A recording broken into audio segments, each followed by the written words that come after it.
Rites of Passage.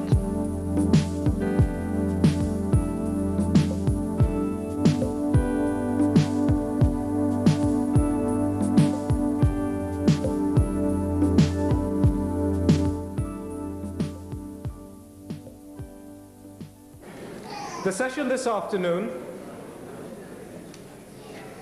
is called The Positive Nurturance of the Black Mind.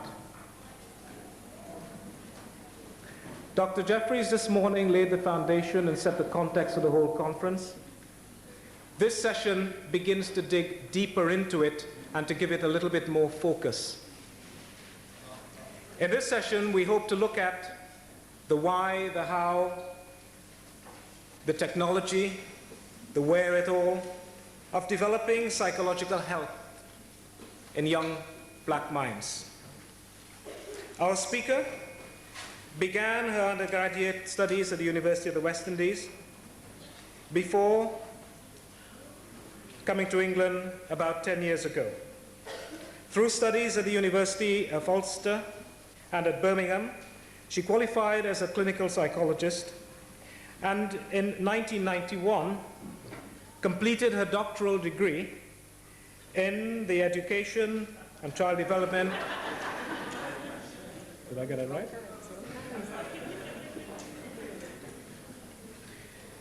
Completed a doctoral degree in child development and education. Brothers and sisters, I consider her one of the most erudite and radical black professionals in England. She's only been here for a relatively short period of time, but has already laid claim to a national and international reputation for her thinking and practice. She's in the forefront of applied African-centered psychology in this country and has a list of achievements and interactions, including she's involved in the therapeutic and clinical work with black children up and down the country. She told me recently that her accountant has complained about her travel. She's involved with the training of social workers. She's involved with the National Institute of Social Work Training. She's a school governor. She sits on various other social and psychological agencies. Her dream is to open a therapeutic center to advance the therapeutic work with black children and their families. Brothers and sisters, Dr. Jocelyn Maxime. Take it. Sir.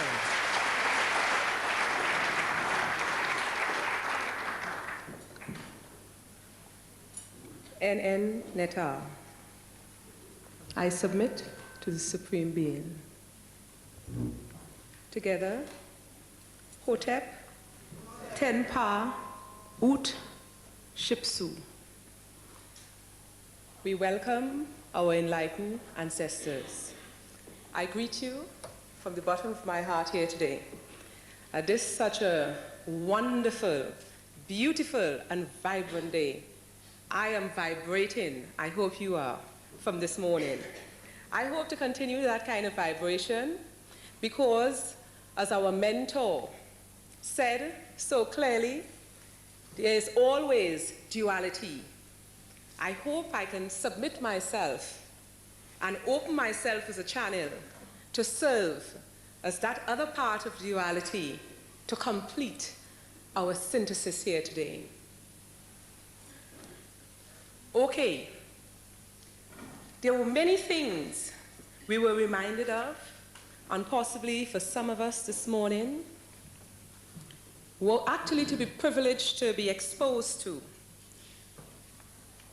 And one of the things we said quite clearly was, in a sense, reclaiming the things in the very book we walk about with, the Bible.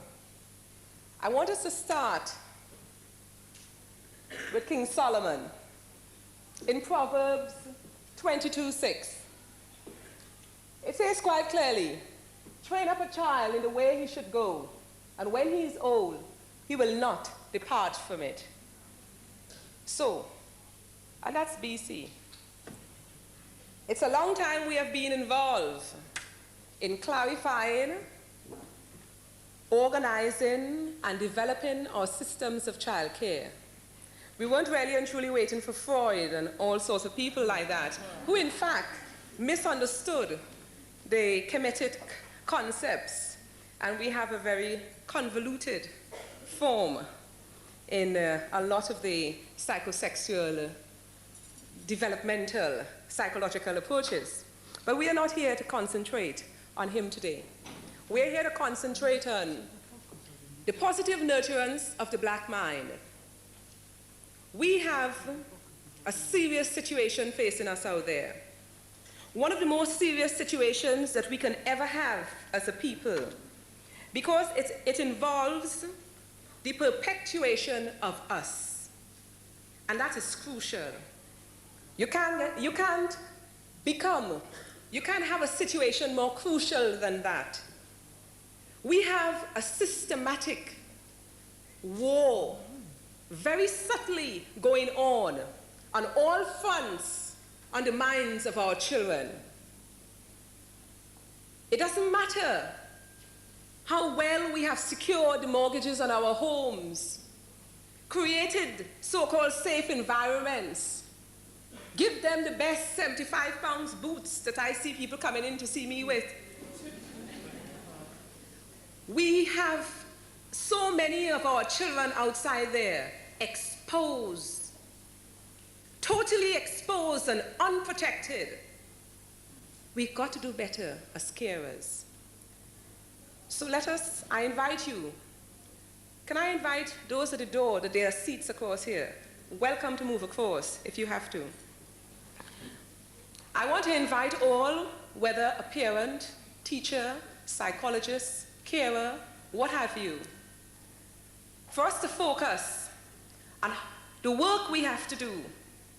How are we going to be starting rectifying this particular situation? But as everything else, first we have to recognize and identify what we are talking about. What are some of the possible derivatives, causes? What is it we are trying to change? And we have been conned. We have been conned in a lot of ways. Because we have a lot of research that comes out, and it says quite clearly, well, good psychologists, and we continue the phrase of good people, good psychologists have done research with black children, white children, and so on. And we have our children behind in things like self-concept. We have our children behind in positive pride. We have our children behind. And, you know, it's always left behind, left behind. And then it is surmised that our children have poor identity. What exactly we are talking about? Let's demystify a number of things. Identity simply, as those of you in the audience who have heard me say it time and time again, identity in terms of its formation is simply a symbiotic process taking place on all levels of our mental functioning. Simply put, if I am a child standing here, or even an adult, and you are looking at me as shy, and I have some typologies in my head that actually on one side say what's supposed to be shy and what's supposed to be brave, and I think, yeah, you're judging me as shy, and maybe I am shy. I waited in that queue for 1 hour rather than jump in the queue. And, you know, time I start to process that, eventually I can accept it as a characteristic of me. Before you know it, we have a type of identity formation taking place. What is crucial about that?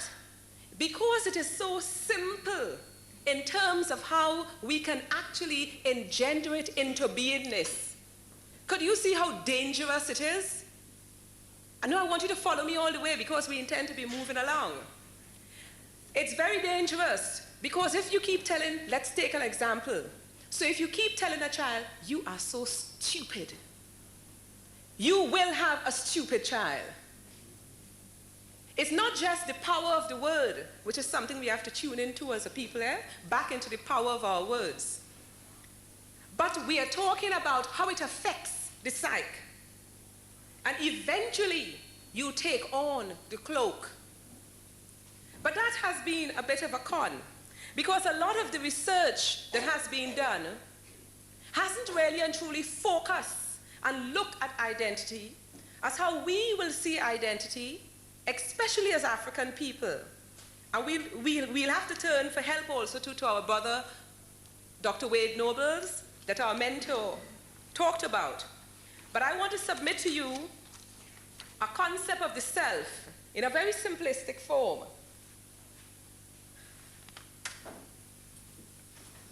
If we look at the self, because we are looking to see how the con took place too, if we look at the self,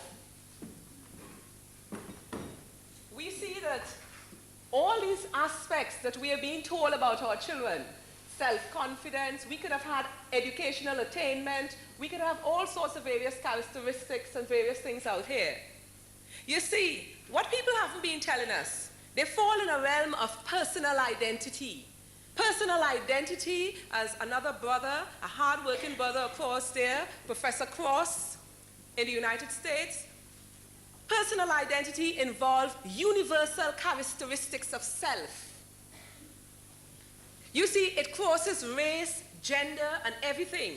So when you entrap us in looking at ourselves in that kind of limited way, we would not get out of that focus. Because you see, whether you're white, you're black, you're whatever color, you could lack self-confidence. So getting all children in a room and then making statements about our children, it's actually incorrect. When we talk about racial identity or the extension of self, that extended identity, as Wade Nobles talked about, we are talking about a foundation, a core, what we call an ethnographic aspect of self. Let me break it and put it especially within the UK context we have. I notice I was delivered to you, apart from the dates being wrong. I wish I was that young. I'm a little older. I've gotten the things a little before the time he said. But one of the things he said was that, as a radical, yes, because when we look at this, we have a situation whereby, in the United Kingdom, we have the whole, let's say, the transcultural debate, transracial debate. And it has been up and down the country. You see, people have been pivoting out here. This is why we have to understand what we want to reconstitute, what we want to reclaim, what we want to really nurture. People have been focusing on the periphery. People have been focusing on the whole aspect of personal identity, and then the claims are, well, we can do it. These children are doing very well. They are achieving in school. All sorts of various things are happening. And the media loves that. The media does not want to know about a core, an ethnographic center. So you see, people aren't prepared to focus there. They are having this debate out here. Now, let me tell you something. All aspect of beingness undergoes change. So, of course, you can change this. We can change this in the morning. We could change this upstairs in the nursery, helping children move from an unconfident to a more self-confident stage, etc. We have here, however, this ethnographic core, which is a stamp we come with. You come like this and you leave like this. Poor Michael Jackson knew it after how many £1 million. You come with this stamp and you leave with it. And what a healthy stamp it is. If, as we travel and we process the mind and understand about melanin within the eyes, the ears, God, oh, if we only realize how it helped the glands in the body. But this particular ethnographic center here that we are talking about, it is a composite of self, which we have to understand and focus on. It is our foundation. I have never seen a house without a foundation. The first person to see one, please take me there. I need to witness it myself. We are talking about an ethnographic center of one's beingness And every aspect of beingness needs nurturance. Because this is what we will do if a child is failing, if a child is not doing well out here. You see, what demythifies the whole transracial debate and all the propaganda that's going on? It doesn't matter. We call that identity foreclosure. It doesn't matter how well you are doing, as I will try to show you therapeutically with some of the children I work with. It doesn't matter how well you are doing on the periphery. If you don't have a secure center, you don't have a person. And we see it as our youths collapse around us. We see it as some of the workers for some of our youths collapse themselves. We see it in parents themselves who are struggling for that, finding and being in touch with that center, because you cannot teach what you do not know. No one can teach what one does not know. So if you haven't realized that that aspect of you needs nurturance yourself, it's very difficult for you to really extend that to especially a young mind.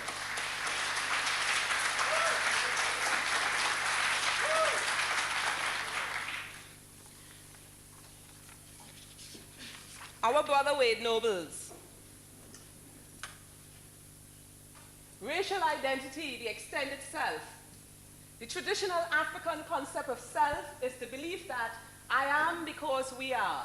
Therefore, I am. That's the BT. Noble said, therefore, define this relationship. Within this relationship, you have the interdependence of African peoples as the extended self or racial identity. For the African, the oneness of being suggests that humankind participates in social space and elastic time as determined by the character of the universe. Hence it is true that to be is to be what you are because of your historical past, as well as what you anticipate to be your historical future. African people in turn realize that oneself is not contained only in one's physical being and finite time. The notion of interdependence and oneness transcends through the historical consciousness of one's people, the finiteness of both the physical body, finite space, and absolute time. When we talk about racial identity, we are not making just a so-called political statement. We are talking about that aspect of beingness that transcends, extends, and touches self unto self. You know, on the tombs, it's all written up, not Socrates, don't bother with that. Socrates didn't say that. He had it in his notebook as a student of the committance. Self unto self will speak as we touch that extensiveness of self. Now, you see, this is where the con comes. Because while we are being invited to see ourselves lumped together in a situation of personal identity, and we make these grand claims, well, this child is doing very well in this white home. I see no reason why this child should be moved, etc., etc. Now, I want it to be very clear, I'm not making a statement or an attack on white carers. I'm talking very much whereby we have to focus on where we have difficulties. So let's all be along on that line. So while we have that kind of situation taking place, and we have people arguing that these children are doing well, etc., etc., nobody is focusing on that particular inner core, on that particular foundation. So we hear nobody actually talking about it. And we have a number of our children being destroyed. I use the word destroyed. I know how strong it is, but being basically destroyed in the process. Now, there are psychologists in the audience. There are teachers and various people. One of the problems we have, and I call it problems sometimes, is that we have teachers, psychologists, or various people saying, you know, as our mentor said this morning, it's very difficult, this African thing.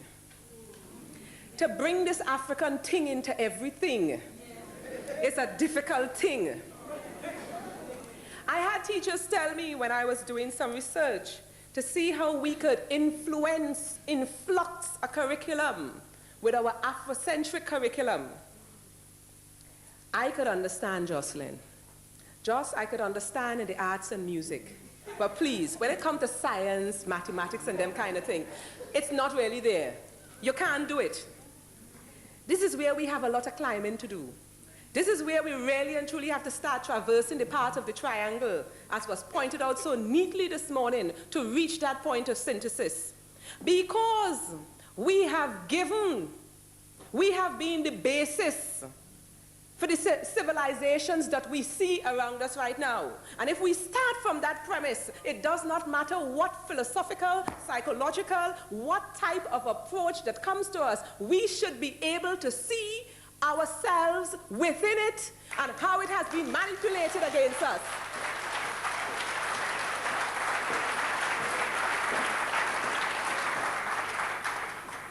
Now, that I don't mind being called radical for.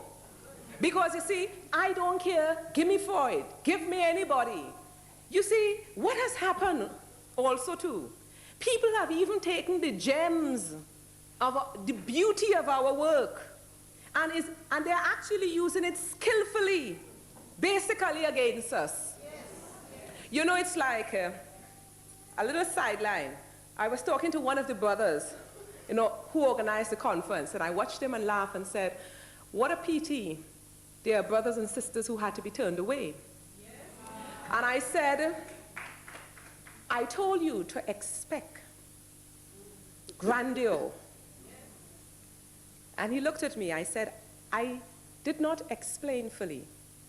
But you see, we have a lot of work to do. Because if we look behind us here and we look at this drawing, that the brother who was inspired. And you know what I mean to say, we have to talk about inspiration from our ancestors, you know. The brother who was inspired to actually do this, does he actually realize how many of the 42 concepts, principles, words of power, parts of power that have actually been inside of this diagram right here? There must be success. You see how we have learning to do? We take a drawing, we take a symbol, and we haven't sometimes even realized what they mean. But the brother, the inspiration to put up this, sealed this conference to be a successful conference. This we have to tune into. We have to tune into it so much that even when we have young minds who can't yet even understand the concept in a literal way, we can touch them symbolically and unconsciously to awaken that genius within them. Those are things we have to do. People use our concepts. I agree with the mentor. We have to have secret societies. I have no qualms in saying it because I understand what they mean.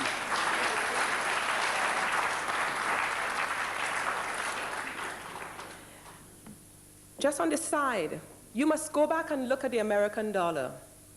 And you must listen to the last poetry, E pluribus unum, which is written on the dollar. And you should see how so many of our committant seals are used to protect the dollar and keeps it from dancing like a ballerina on the world market. And it's from us. Even the colors of the flags that are around protects. Those are things our ancestors have taught. Those are things that were stolen from Luxor, from Alexandria. Napoleon went back with quite a bit. At the bottom of the Vatican and the bottom of the British Museum have quite a bit. Those are things we have to get in touch with. Those are things that we have a great reclaiming and reconstructive work to do. Let's continue. Whatever our discipline we are coming from, we have to understand how things are being used. Don't be afraid and be frightened with various theoretical approaches.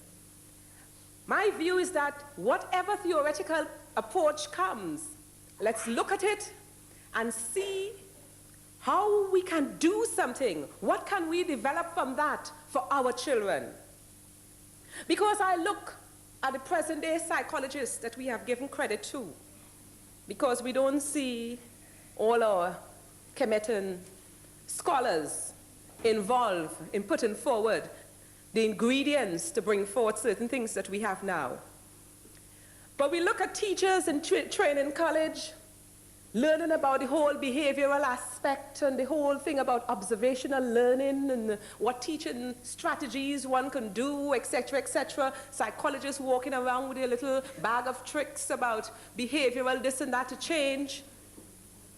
And we should see also, too, how those same principles involved in social learning theory, the whole power of observational learning, how it is being used systematically to affect our children.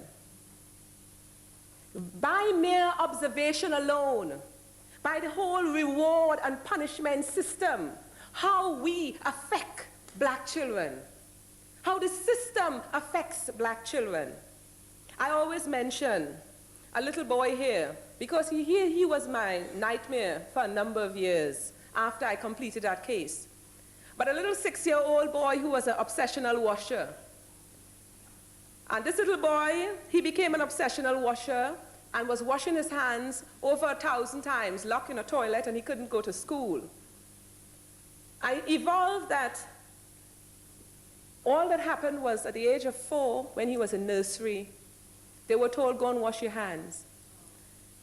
They came back and they had inspection of hands, and when he showed his hands, there was a joke among the white adults. You know, we have no way of knowing, Chris, whether your hands are dirty or clean. At 4, he internalized this, my hands are dirty. And he started to wash his hands to become clean, i.e. white. By 6, he could not attend school. There were psychologists and various people racing around to find what they call the most appropriate placement for this child who is failing to learn. What failing to learn? We have reconstruction to do with a little young mind. That is what that was about. Time I met this little child, he had skin on his hands. That's the kind of reality we have out there. And it's a reality I don't mind how many times repeating, because I think too many of us are going around immune to the kind of danger that is taking place out there. Too many of us are imbued to it.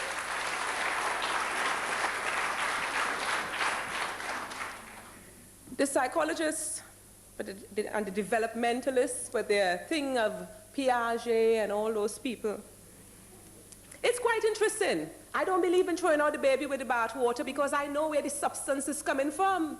It doesn't matter if you shift and you turn and what have you. At the end of the day, if you take the ingredients from a real source, the ingredients are there. So I am not dispelling you, because I know you are coming from a lot of what I have given you, the extensiveness of myself. One of the interesting things he had to say about a particular stage that he called the pre-operational stage was that between the ages of 7 to 12, we have a child really and truly, let's take a quick view of it. Between the ages of 7 to 12, it is argued that clarity of thought develops and an acute awareness of separateness from others. That's very interesting. What I found interesting was that, because then we could even look at some of the programs within that particular age group, and the focus towards unclarity that is perpetuated in that age group. Now remember, this is an age group that whereby you're supposed to be becoming clear. You see, we have to look at how the system is not stupid. It is amazing when you look and you see the contradictory ways of working. Is it towards alienation, as Francis Wesley will say? We have to be very, very, very clear about it. Because in this particular age group, when I look at my caseload, the bulk of the children dramatically experiencing identity confusion and identity crisis falls within the 7 to 12 age group. And this is the age whereby they should be clear. But do you see why they can't be clear? Because if we have not understood that there is an ethnographic component of self, that even though it comes with a stamp, we have to nurture it. We have to boost it like how we boost the physical health We have to boost it as how we boost the self-confidence and so on. We have to be filling that foundation. We have to be buying the right ingredients and mixing the mortar well to make a firm foundation. If we have missed that, we are having children who are basically pivoting and developing personal identity, but with a very, very shaky core. So that's the problems we are having. And I tell you, there are many problems. We haven't even done the post-12, because then we have manifestation taking place now, eh? So time we hit teenagers, yes? But it starts from early. And we have to be tuned into that. Klein was another worker. What was interesting about her? Because none of them were talking about black children, eh? Fair enough. But that is irrelevant in one sense. Because I will extract, because I know, as we said, we know where it's coming from. Even if it's a little bit twisted here or there, we can then balance it out with knowledge, with ma'ut, commonly called ma'at, with truth. We can balance it with that.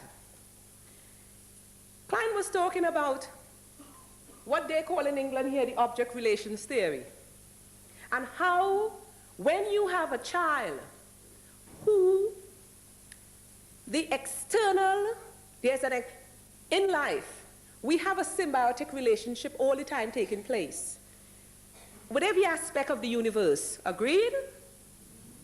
What happened to you? You didn't eat? Agreed? Yes. Fine.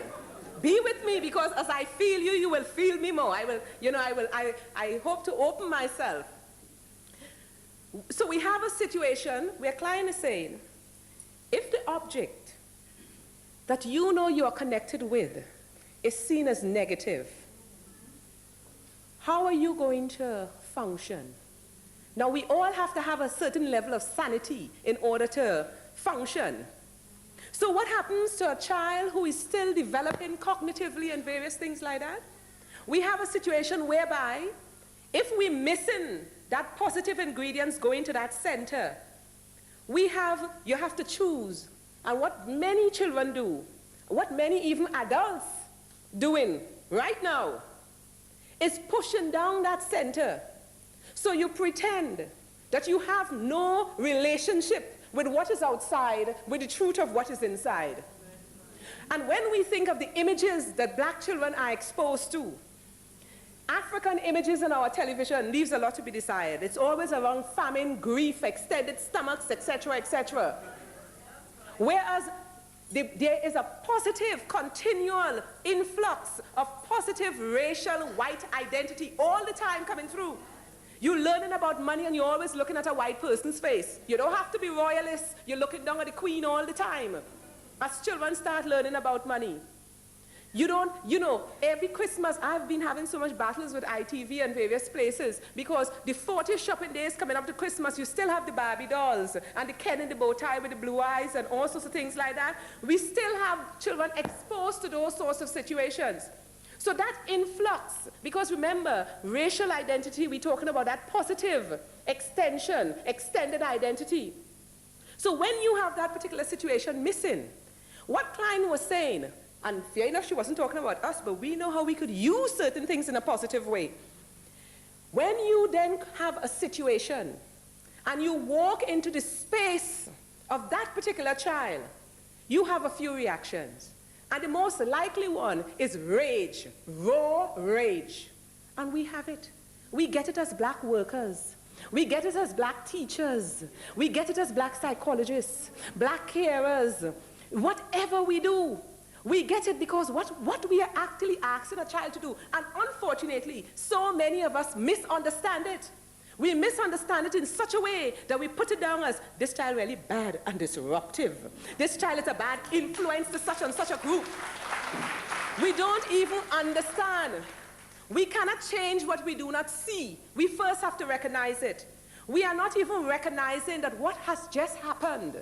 You have come in as a black teacher in a positive role in front of a black child or black children who do not see black as positive at all. You are asking that child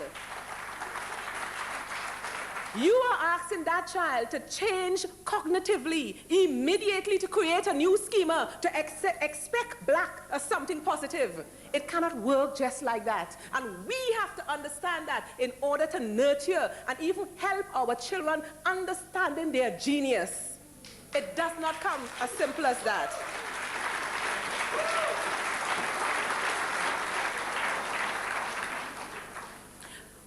One little boy, another little boy I always mention, is one who does ballet, and he's very good. And he was about to be adopted, and everything was going fine. And all the reports are fine. And then a very conscientious black man who got a lot of slate in the United Kingdom by the media and various people, but we all do, as our mentor said, when we commit ourselves to service, and as most of you here in this audience knows, he decided, no, before we let this child go, this report is so rosy. And yes, he was being raised by white carers. Let's have Jocelyn go in and do an identity assessment, which is another thing so many psychologists around and about are afraid of. Why? If we're interested in a child's health, if as so many people walk around with the Children's Act and say, oh, the welfare of the child is paramount. If the welfare...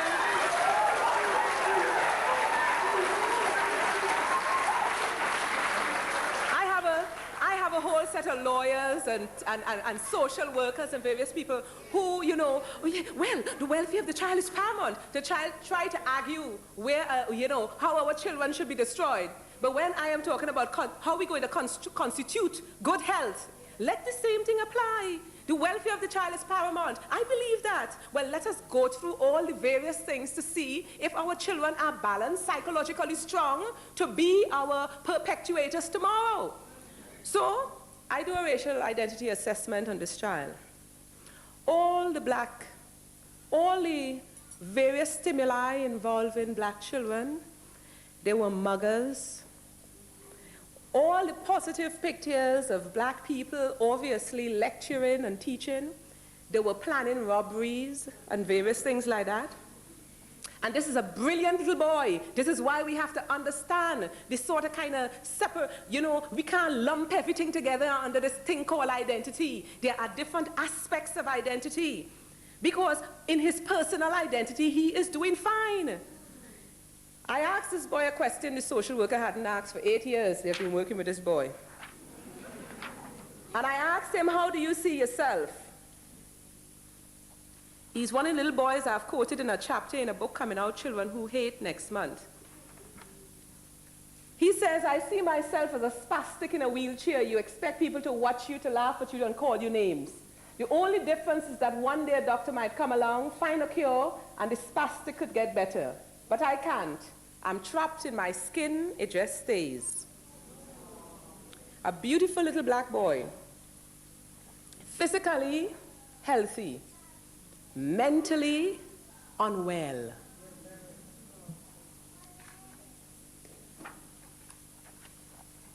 I think we must remind ourselves what Geneva Gay said.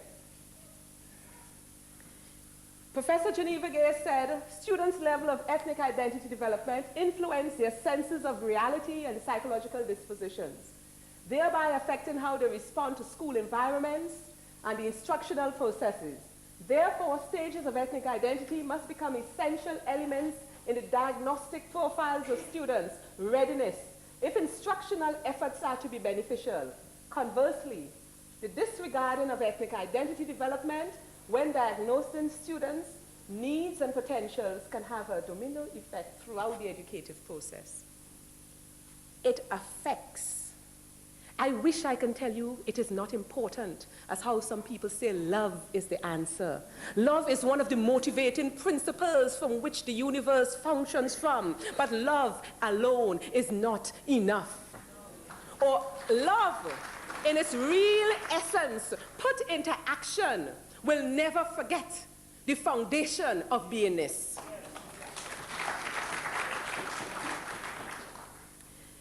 You know what is even more sad? Because when we look at work coming from research done on black children very early in childhood. One of the sad things about it is that we find we have a situation whereby our black kids have from time immemorial, in most of the experiments done, in comparison with European counterparts, being more competent. So do you see how it is systematic as the years go by? We have work, and we have so many examples. Up to yesterday, a friend was telling me what her little baby is doing.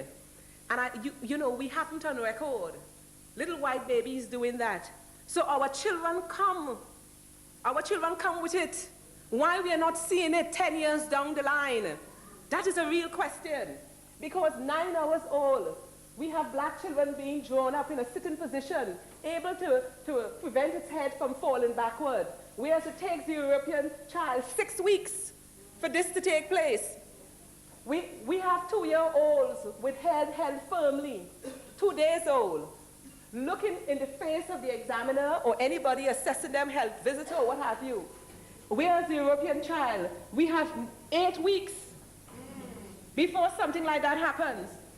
We have 7-week-olds being able to support herself in sitting position and watching her reflection in the mirror, whereas the white child will take 20 weeks. No, those are real things that we have to come to terms with. You have to come to terms with a genius that we are not nurturing and taking care of. And that is a serious situation.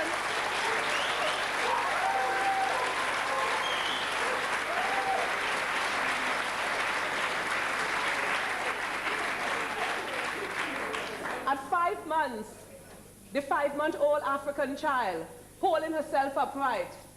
The white child taking 9 months before something like that could take place. The 5-month-old taking the round block out of a hole, which involves, yes, quite a lot of control and manipulative skills there. It usually takes the white child 11 months. The 5-month-old standing against the mirror, it takes the white child 9 months. The 7-month-old walking, and we know that so well.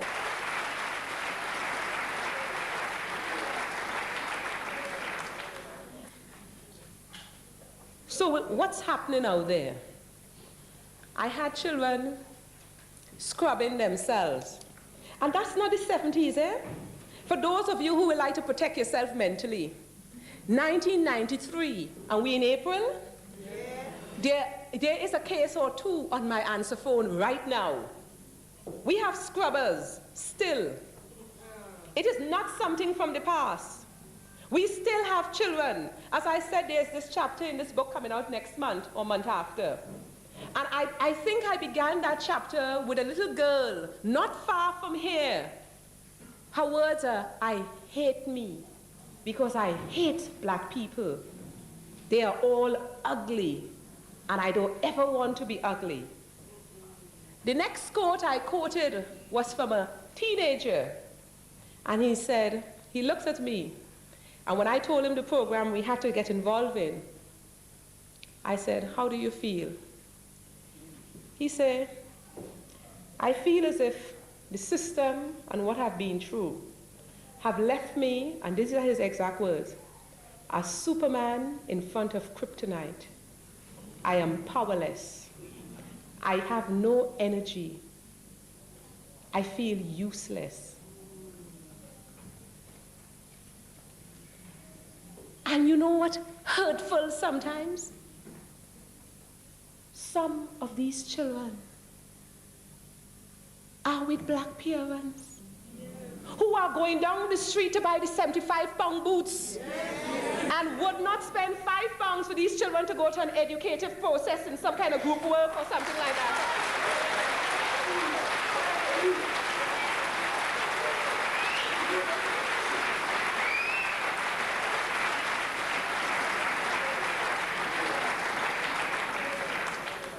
I find it painful.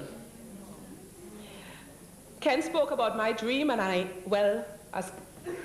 as a people with various ritual and spiritual systems, we know that whatever is visualized can be materialized.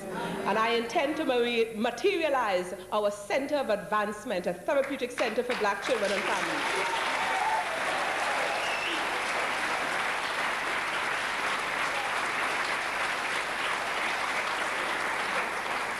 It's interesting how that is developing, because the few people who have seen it, some of them happen to be some white colleagues.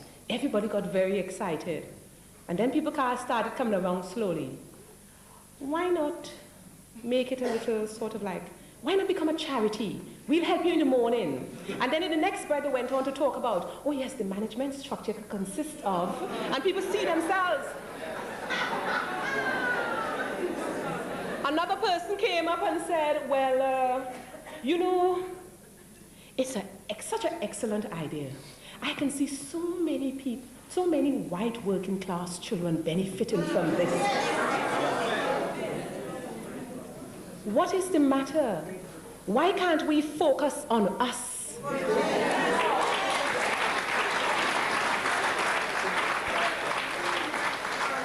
You see, I don't believe in blaming. If I have to pull up, I pull up us. Because too many of us are frightened to even go out there, take this step, and do it for ourselves.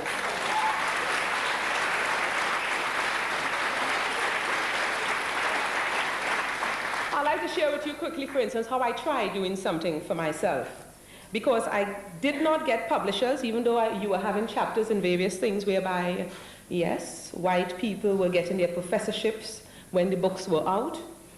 When I went back to them and said I wanted to do something for Black children, well, one had the courage to write back and tell me, it's a little too Black a venture.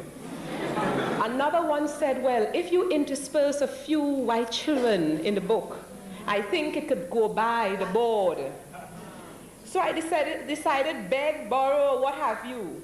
I have to try to do something, because I was working in therapy with a lot of these children and trying to see if I could develop various techniques, how we could help children move from that kind of malaise, that phase of self-hatred, because the self-hatred, some of it was so destructive.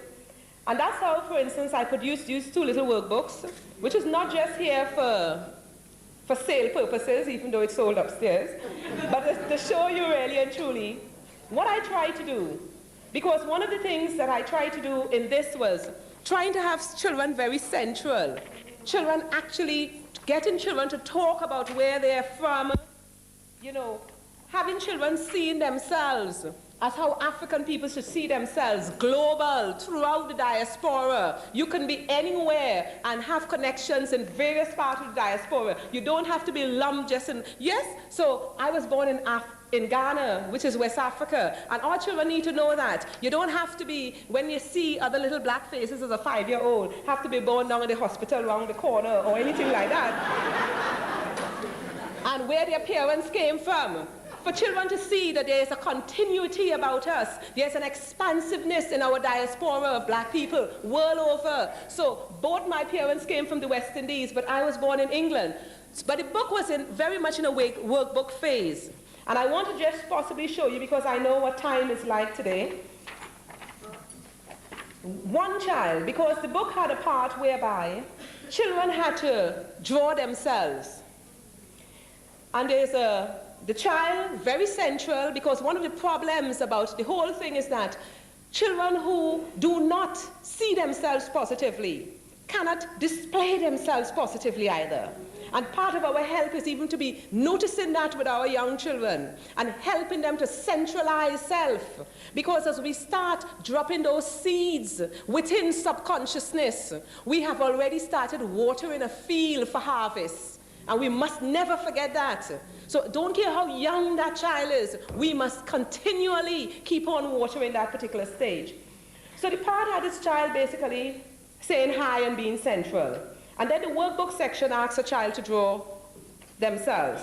This is a little black girl living with black parents who see themselves as politically sound.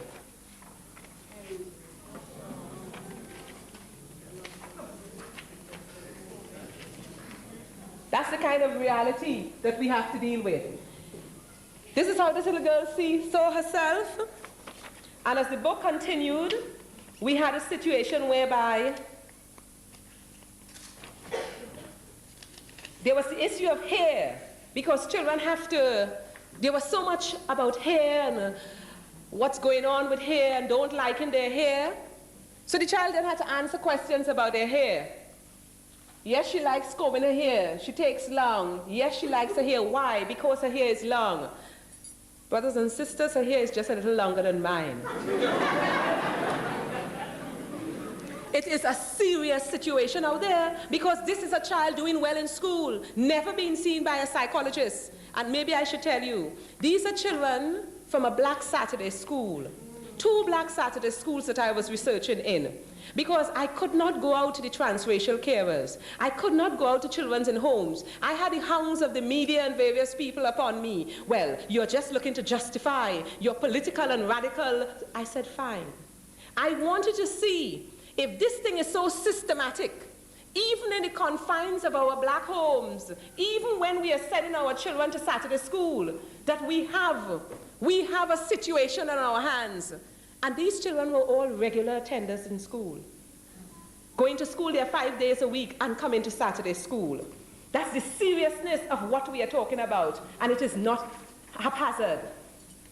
So then the child had to look in the mirror, because I've had to do mirror work as part of a therapeutic focus to help people actualize themselves. And that's not just children, with many an adult and many a worker, because as we said, a teacher cannot teach what a teacher doesn't know.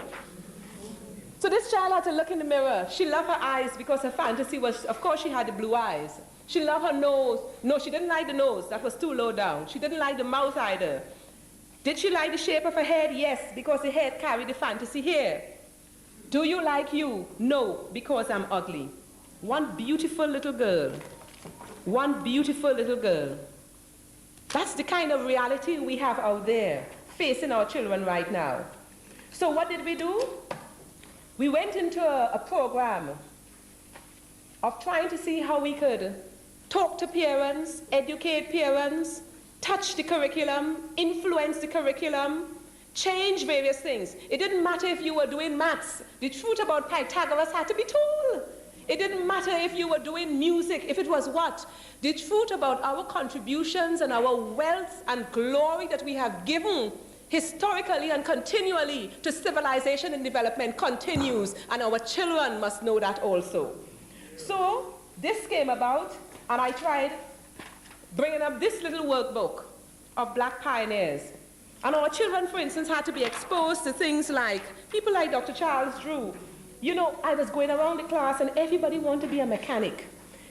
But some of them an apprentice. And also, fair enough, fine. But we have to raise our children's sights. And we can do that best when we see reflections of ourselves, because that is what identity, racial identity is about. If we see reflections of ourselves in glory, we start seeing ourselves glorious also too. Yes. I came from a very, very, very poor family. But one of the beauties about it is, I remember at about 6, my mother took me outside and said, look up, tell me what you see. I said, but I'm not seeing nothing. She said, keep on looking. I said, but I'm just seeing the clouds. She said, go on, go on. I said, well, there's just sky. She said, remember, the sky is the limit. She said, let me tell you something, child. You see, poverty, it's an external condition. Never internalize it. Always have the richness within.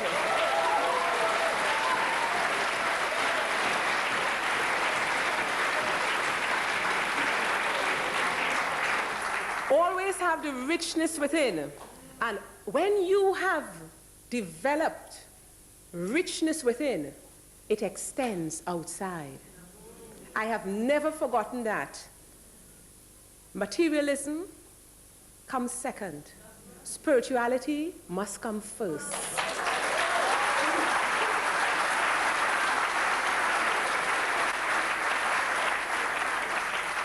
They were exposed to people like Lois Howard Latimer also too. And, you know, Charles Dew was, of course, the great genius with blood separation, and our kids had to learn about blood transfusion and all sorts of things. There's this black man who, and even before him, we had the great committants who were doing mummifying, of course. Nobody could mummify like them. You cannot mummify unless you really understand blood. all the great scientists understanding that now because they can't. They're not getting the bodies to preserve. They had to understand people like Latimer, who give us, you know, the filamenting. We could use this now for light. We have lights all over the place. Who brought light to the same United Kingdom we're in when people were going up on gas lamps and putting on the lamps at the end. This is the man who brought it here. And white kids, as well as black ones, need to know that, to be grounded in respect also, too. They had to understand this is the black man that GEC did not even want to work with when they realized they were expecting Edison. And Edison said, but it had nothing to do with me. This is the man, so I have to send the man who can make it possible. We had teenagers, and during my work, I've had teenagers interested in classical music but feeling ashamed. I tell them, man, walk in the tradition of our brothers and sisters, man.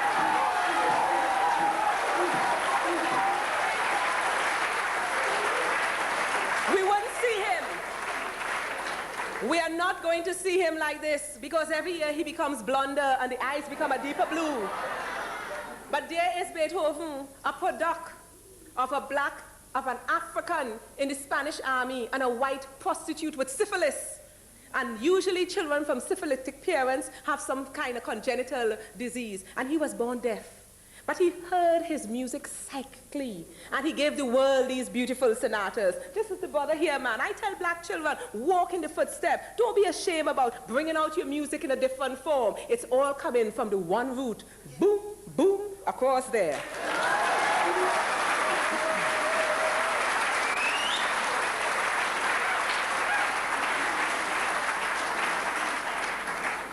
What you running from philosophy for? I didn't draw this, but this is Socrates, man. You see the lip? You see the nose?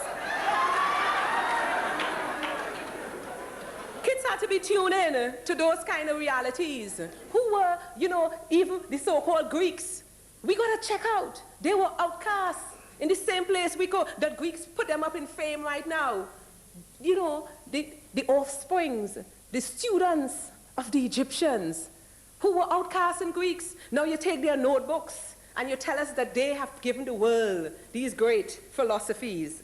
And you go to Egypt, and if you could understand hieroglyphics, or you could understand the old Kemetic language, you know that it's written all there. Socrates didn't say, man, know thyself. It's right there in the tombstone and all about everybody could see. All right.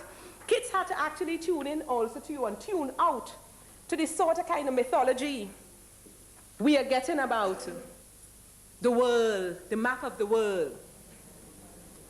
What's the map of the world?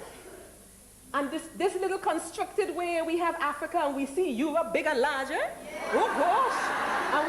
And we see the United States, the world police right now, larger than life.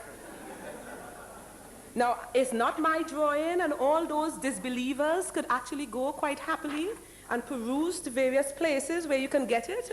Even in Ali, Missouri, the Africans, you could even find it in his first pages. But this is the geographical thing. And if you look, you see the size of Africa? No, that is, that is geometrical drawings.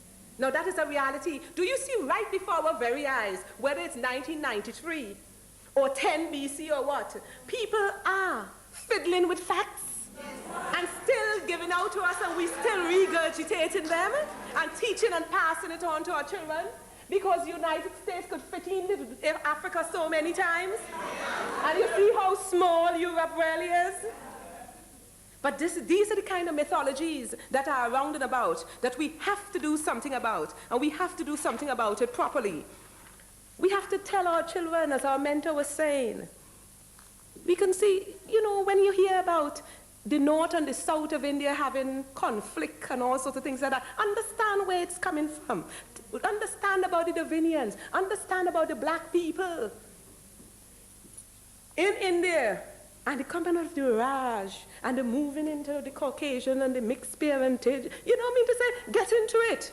Try to understand. So those Asian brothers and sisters who think, well, it's too African. Well, where you coming from? We have to tune in, all the myths that we have about various people. It's quite interesting. You go down the high street and you see this fat little man, they call him Buddha now. No. With no disrespect, I say to the Buddhists, because I respect all religions. But I like to share with you, brothers and sisters. I didn't draw it. You can go, you can take your camera and photograph it yourself. Now you see Buddha lip? No. You see the size of Buddha's nose? Yes, Buddha is in that position. But I haven't seen the belly that we're supposed to be seeing Buddha now. You can check it out yourself.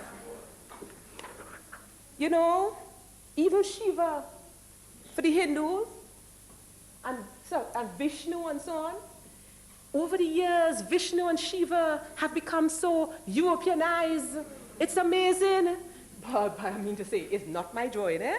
But this is the nose and thing and mouth of Shiva. We got to tune in. We got to tune in. We got to tune in, brother. I'll tell you.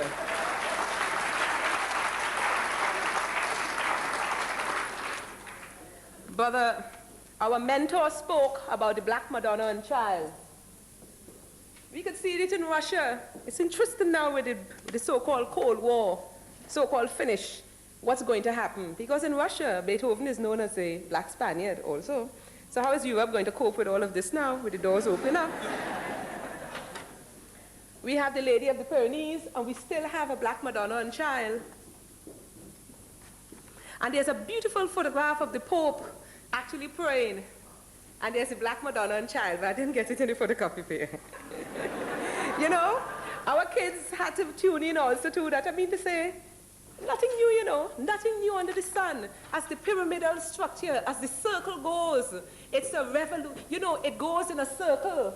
I mean to say, we sported locks long time, man. From way back when. It's there, all through the Hellenistic period, all the various things. It's there, it's, you know, it's not a... And then they tell us about the terracotta warriors and this and that. They have found us. They have found us in, you know, archaeological finds and so on, as clear as crystal, dating way back before all those things. We have been there, and our craftsmen and various people have left it very, very clearly for all to see. So, but what happened to our children? We had a situation whereby those in the school, some interesting things happened. After testing the children in year 1 and testing them afterwards, and I was wondering when this will happen. All right. The mix-up of photocopies, of transparencies. We had a situation whereby those in the program, self-confidence went up. We have a lower slant for the school that acted as the control, but you can see, so there's an argument one could make positively about Saturday school in intervention, how it helps our children come what may. But when we actually infuse it with an Afrocentric curriculum, we could see what started to be happening. This is what happened with Black identity. This is the rise that happened in the school participating in the project. There is actually a dip. Now these children are all with Black parents, and there's actually a dip as children grow older. And yet they're coming to school, and they're getting all the various things. Saturday school is good all around because we have aggression going down. So there's boost for our taking the thing in our hands. And if I skip through, there were a number of various measures. But one of the most interesting things was that in academic motivation, we had those in the program moving up slightly. Those not in the program, this is frightening, because it means that children over the years were going down, losing their motivation to succeed and various things, even though they were being exposed. You see, the message in this for us is, if we don't identify what we want to nurture, we could be spinning a top in mud, as we say back home. Because what we could be doing is boosting all the personal identity characteristics and not touching at that core at all. We have a crazy situation because in the therapeutic side, especially as we go on to the adolescents, we have people like Professor Cross, Thomas Parham, Janet Helms, yours truly. We have been trying to look and see in terms of like stages.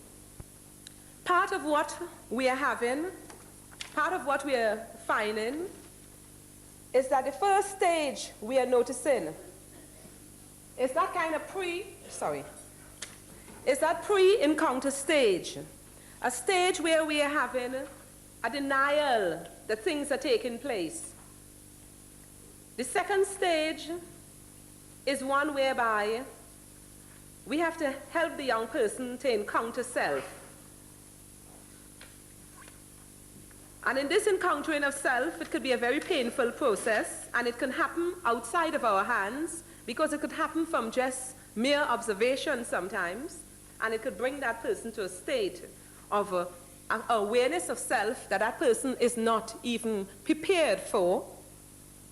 Then we have a third stage, which is the immersion stage, a transformational stage, because you have deification taking place. The person dipped down into trying to find themselves. So could you imagine? We have a situation, we are walking softly around with mixed parentage and the rise of mixed parentage children in the care system, failing within the academic system and all sorts of things like that. And we are walking softly around that system. We have a situation when we start working therapeutically with children like that, all of a sudden the loving white parent becomes Babylon. We have to be tuned in to the process that could be taking place, the therapeutic process, the psychological process, to make those parents or carers or whoever understand. If you really love and want to activate that love, you have to stay by that child, because we have to work collectively to help that person emerge upwards and onwards. You have to help that person rise to a state of stabilization before we could bring them to the next stage of internalizing. I've gone through that quite quickly, because if one wants to look at the therapeutic process and so on, one could look at the cases I have written up in the book, Working with Black Families and Their Children, whereby I have about 4 or 5 cases from a 5-year-old to a 28-year-old. But I watch some faces, and bear with me for those of you who know the case, but some people who look like this. Let me take you quickly through possibly an adult, a teenager, adult. Because you see what's dangerous with the adult situation. You have the adults who find themselves in position of worker, whether teacher, whether social worker, or whether what. And could you imagine the situation? A worker in a pre-encounter stage who themselves is denying that they have to tune in. And then having a child who has just encountered, that is a state of confusion. Because if that worker hasn't moved themselves yet, could you see? And you see, there are various things that people have to be aware of what happened to children when they are trapped in those certain stages. There are various things that take place. Children trapped, for instance, in a pre-encounter stage, they don't want a black worker. They don't want a black social worker. They don't want a black family. They don't want to see a black therapist. They don't want to see somebody black. If you have a black worker themselves trapped in that stage, oh, well, you know, the needs, the wishes of the child must be adhered to under section 22, verse such and such. It's happening. No, you have people themselves trapped there also, and that becomes dangerous, because we are talking about a real malice. Nothing is going to be taking place. Or we have a worker trapped there, and we have a child who have traversed from stage 1 all the way down to stage 3. So that person is they're in a fanatical stage, which we have to help them in, because fanaticism is not good for health. So you could be a black crook and you become a god overnight. That ain't right. You have to stabilize that sort of growth process. And what happens is that when you have a worker trapped up there, be it teacher, carer, whoever, and you have somebody who only want to get now into black history and think that, you know, knowing the history is all, they don't have to do the internal work inside. How could you help that person when you yourself haven't made the journey? So we have to take a responsibility, because we have been given a responsibility to take care of something that is beautiful, that has been a genius, that came beautiful. And we have a lot of work to do before we could say we are not failing in that task. Let's look at what Amos Wilson, in his latest book, Awakening the Natural Genius of the Black Child.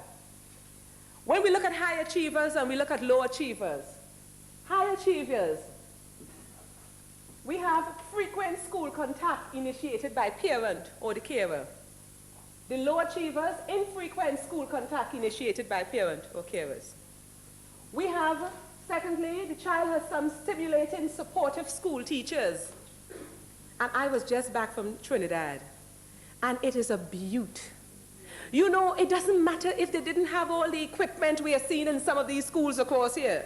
You walk into the classroom, and every class has a motto up on the wall. Those who fail to prepare, prepare to fail. The will does it. You go around, and there were beautiful things everywhere.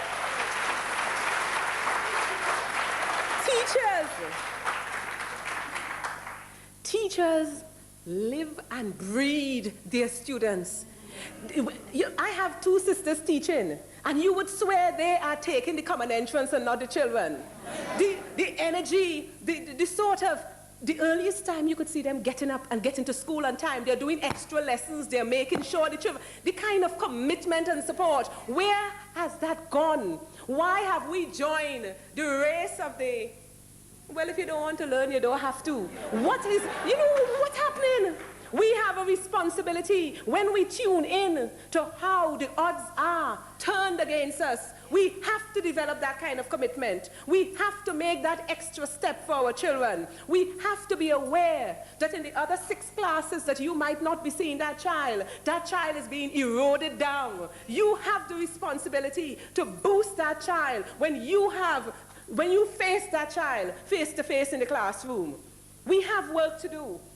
So here we have supportive school teachers. In the low achievers, a child has no stimulated supportive school teacher. Third one, parents psychologically and emotionally calm with the child. You know, we have been given so many spiritual gifts that has been left on the walls, in papyrus, in ancient texts. How to heal, how to nurture and enrich our centers within the human body. Hopefully tomorrow, I hope we'll all be very early. I have been honored with the opportunity of us sharing in a Kimitan libation. If we could be very early for that process, because involved in it is a healing process for ourselves also. That's tomorrow morning. But we hardly do a little meditation with our children. We first even have to understand, you know, our mentor talked about melanin. Melanin and its connection to the pineal gland. The pineal gland and its connection to our health and beingness. And what are the words? What do you call it? Words of power? Sounds that vibrate and touch and neutralize, calm. We have work to do. Because we have to find those ourselves. We have to tune into that also too. And we have to offer those also too to our children. A child that is calmer produces more, hears more, sees more.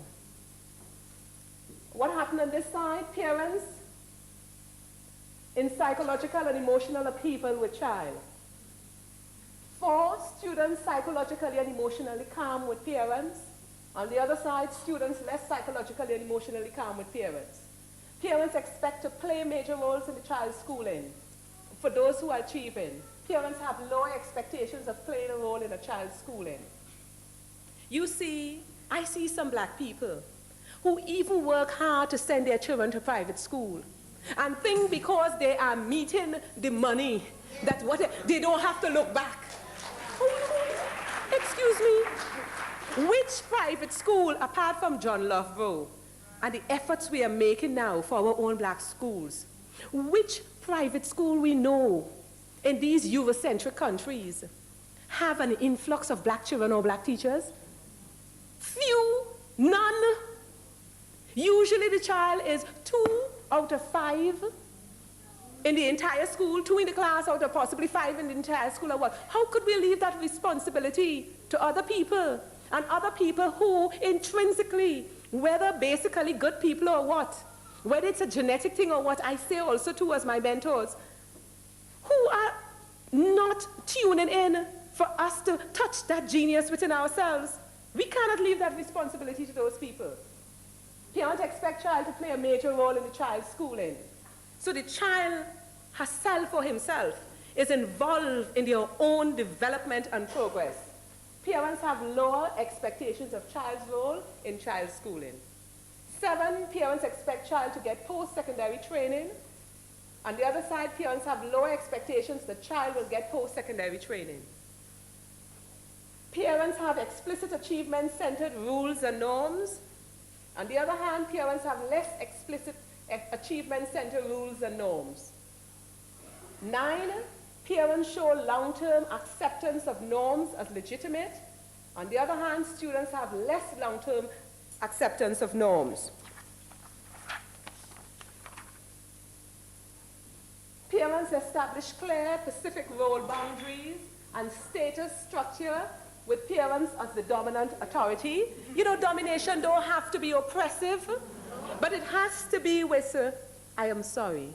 I tell my daughter, you have a young mind, and young minds need their sleep. We could explain, because I am insisting that your bedtime must be such and such. I see little 8-year-olds and 9-year-olds out in the street 10 o'clock at night and all sorts of various things like that. What are we doing?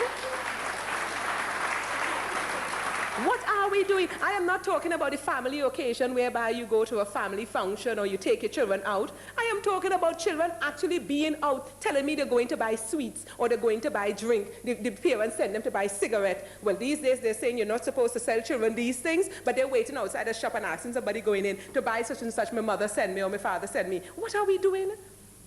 This is the perpetuation of ourselves that we are not taking care about or being conscious of. Siblings interact as organized subgroup. Siblings are less structured, interactive subgroup. The power of the sibling system, the power of how we develop interdependence. You don't have to have more than one child. You don't have to be a carer of more than one child to develop that quality in a child, because it is so powerful. I know deep down inside why I go home. Why I have to go home. Because of that silent, subtle, yet powerful connectedness with my sibs. That supportive network. And it comes when we structure it properly. Conflict between family members is infrequent, and that is so true. On the other hand, you have conflict between some family members, very frequent. You have parents frequently engaged in deliberate achievement training activities. Here you have parents seldom engaged in deliberate achievement training activities. So you have some parents who want to know what are some of the developmental things for their children. They don't mind investing in that, in time, in finance, or what have you. You have the others who believe, well, they go to school and they do the homework. And instead, the children are going to learn to play pool. Now, I see nothing wrong with pool, but it's how we invest in our children and encourage our children to invest in themselves. Because it wasn't just Wordsworth that said the child is father to the man. What the things we learn, and even in the words of King Solomon as we began with, what we teach from that early stage, that child would not depart from it.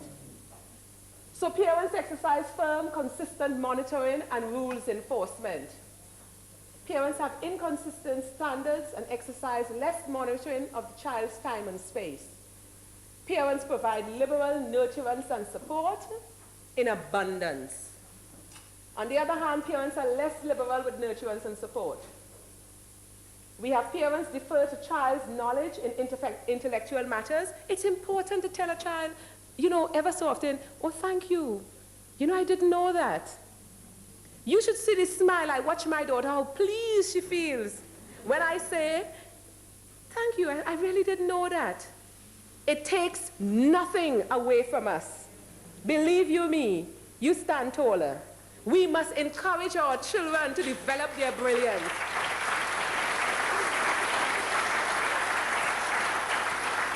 On the other hand, parents do not defer to child in intellectual matters. I want to leave us with a few thoughts, a few things that we must be concentrating on. From my work as a therapist, educator, and whatever other places I find myself in, I find too often we leave the education of the young child's mind to they're just small. When they become a little older, we must start talking about race. We must start centralizing that African positive perspective and core. We can do it in very creative ways. It's a beauty going upstairs and seeing how those teachers devoted their time and skill and what they're doing with the children upstairs. So we all involve young children in coloring, but having them color reflections of self. And as they grow a little older, you then start explaining, because children love stories. Who are those people you are actually coloring? You repeat the stories because this is how our oral tradition and various things have continued. This is how we ourselves could remember so much poetry and all sorts of things. They were repeated so many times to us. We must do that with our young children. We must answer in the true spirit of Ma'ut or Ma'at. We must answer in truth. If we do not know, we should say, let's search together. All these things develop children's confidence, not only in themselves, but in the reliance and dependence on you as a protective and nurturing carer. We must, of course, expose them to the models. We must, above everything else, be a positive model for our children. And we don't have to wait to become a parent. Right now, right today, right to this very moment, each and every one of us must make a commitment to being a positive model of a black positive being to every child around.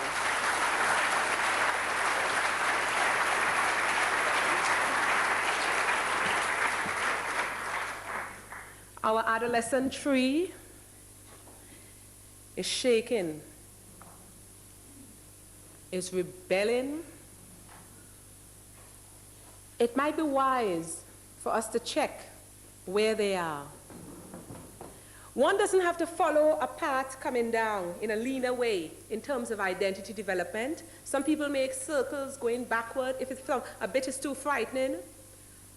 We have to make a commitment into spending time with the adolescent, rather than I pass by too many homes and just hear the music keeping the adolescent company. Or the other friends just talking and laughing and getting involved in, computers are fantastic. But you would not believe the rise of children I am getting now who are becoming obsessed with computers in a destructive way. Destructive way because they can't even go to school. They're running away from school to go up to the West End in London or to go various places in the various arcades to be playing when the day comes. And when we talk to parents, well, I was doing a right thing about the computer. We're in the age of technology. What about monitoring? There are things that we can do. We have to look at it from a premise of we must do it first. I see parents sometimes, take him, I can't take him on no more. What we mean by take him, they tell local authority, take him, take him. I don't want him back in my house no more. We have to reassess that. And we don't, as I said, we don't have to wait for our own children. It could be happening right now in our family, in our neighbors, within the community. This is what we talk about when we talk about service to the perpetuation of self, to the health and psychological well-being of self. I leave you here because you have been very patient and there's much for thought. I say toi, neta. Thanks to the Supreme Being, and may we continue in our search, Maut Hotep.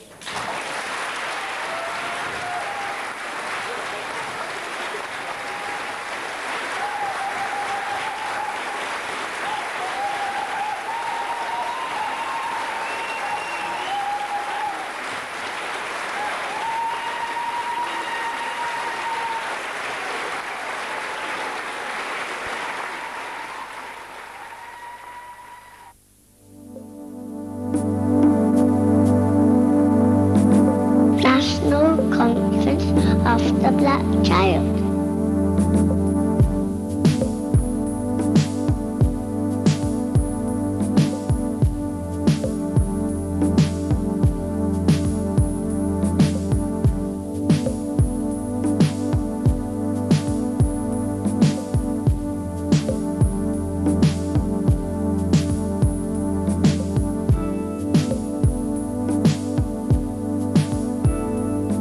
Rasa Passage.